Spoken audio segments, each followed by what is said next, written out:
¿Qué tal? ¿Cómo les va? Una vez más con ustedes para actualizarnos en cuanto a las noticias del mundo de los granos. Bueno, empezando de lo general a lo particular, atención una vez más a las cuestiones financieras internacionales. Aparentemente Grecia está con problemas para cumplir con el plan de ajuste que se le impuso cuando se le dio el paquete de ayuda hace unos meses, lo cual obligaría a renegociar ese paquete de ayuda.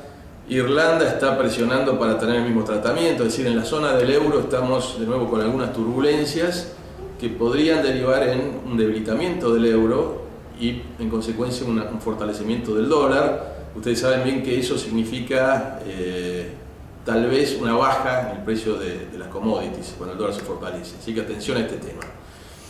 Entrando más un poquito en el tema específico, seguimos con los mercados climáticos a pleno. En el caso del trigo en Estados Unidos, el deterioro sigue avanzando. Los cultivos de trigo de invierno están con una situación muy comprometida y ya empieza a trazarse la siembra de los trigos de primavera. Es decir, el trigo en Estados Unidos bajo la lupa, duda sobre cuál va a ser el rendimiento y la situación productiva final de Estados Unidos, pero a propósito de eso ya tenemos datos de Luda que enseguida les voy a comentar. Y además, siguiendo con el tema climático, el maíz sigue con grandes retrasos en la siembra en Estados Unidos, producto de exceso de humedad. Hasta la fecha se lleva un avance de siembra del 40%, cuando el año pasado era el 80% el avance logrado, y el histórico está alrededor del 60%, es decir que hay 20 puntos de atraso respecto del histórico. Y en el caso de la soja, que ya también empezó a sembrarse, está con 7 puntos de avance sobre un histórico de 17. Es decir, que también tenemos una situación ahí que puede llegar a afectar, aunque en menor medida todavía, a la siembra de soja. Así que los mercados climáticos siguen vigentes y en función de esto la volatilidad la vamos a seguir viendo. Bueno, la noticia más importante del día es que salió el informe de Luzda correspondiente al mes de mayo, pero por primera vez con los datos de la campaña 2011-2012 a nivel mundial y específicamente para Estados Unidos. Yo les estaba comentando del trigo en Estados Unidos. Bueno, precisamente la proyección que hace Luzda del nuevo ciclo 2011-2012 para ese país es de 55 millones de toneladas y un poquito más, contra 60 millones del año pasado. Es decir, claramente ya está reflejando eso, el impacto del clima sobre los cultivos americanos. Estamos hablando del principal exportador de trigo del mundo.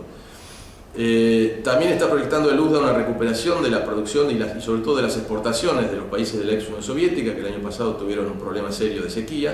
Es decir, vamos aparentemente a una normalización en el comercio de trigo y tal vez el dato bajista de este informe, porque todo esto era más o menos previsible, es que los stocks proyectados, tanto del cierre de la campaña 2010-2011 como 2011-2012 para Estados Unidos, salieron por encima de las expectativas privadas. En el caso del maíz, bueno, se confirma hasta ahora, por lo menos, y en función de los rindes proyectados, que son los rindes de tendencia, una producción récord para Estados Unidos del orden de las 343 millones de toneladas. El año anterior fue de 316, así que fíjense ustedes el crecimiento.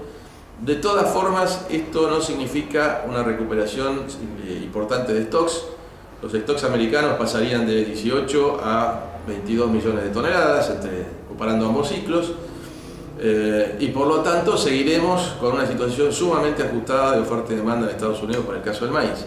Sin embargo, también aquí el mercado lo tomó como un dato bajista porque los stocks que se proyectaron de estos 22 millones aproximadamente superaron en algo así como 2 millones a las expectativas que tenía el mercado. De la soja podemos decir que fue donde más coincidencia hubo entre las expectativas privadas y el informe de Luzda. Hay unos 89 millones de toneladas previstas para Estados Unidos en la nueva campaña. Es algo menos que este último ciclo, pero está dentro de lo que se proyectaba y los stocks finales quedarían levemente por encima de los 4 millones de toneladas, así que también en ese caso era lo que esperaba el mercado. Las bajas de hoy a partir de este informe yo diría que son un poco la excusa que los fondos estaban esperando para hacer algunos movimientos, algún reacomodamiento.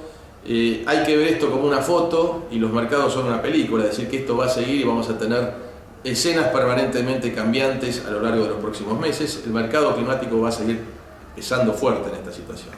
Y finalmente, para redondear, en el ámbito local tuvimos el anuncio de ampliación del cupo de las exportaciones de trigo, que será de 1,5 millones de toneladas y no 2 como se había supuesto en su momento. Y en el caso del maíz se habilitaría el último tramo que se había también anunciado oportunamente de 3,5 millones de toneladas y finalmente será de 2,5 millones.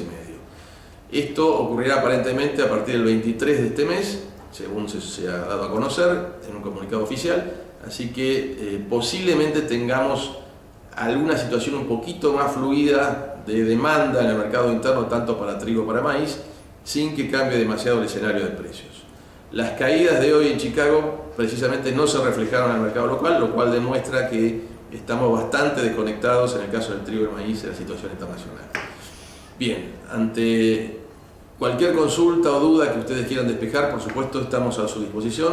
Llámenos a los teléfonos o a nuestra dirección de mail. Muchas gracias y hasta el próximo encuentro.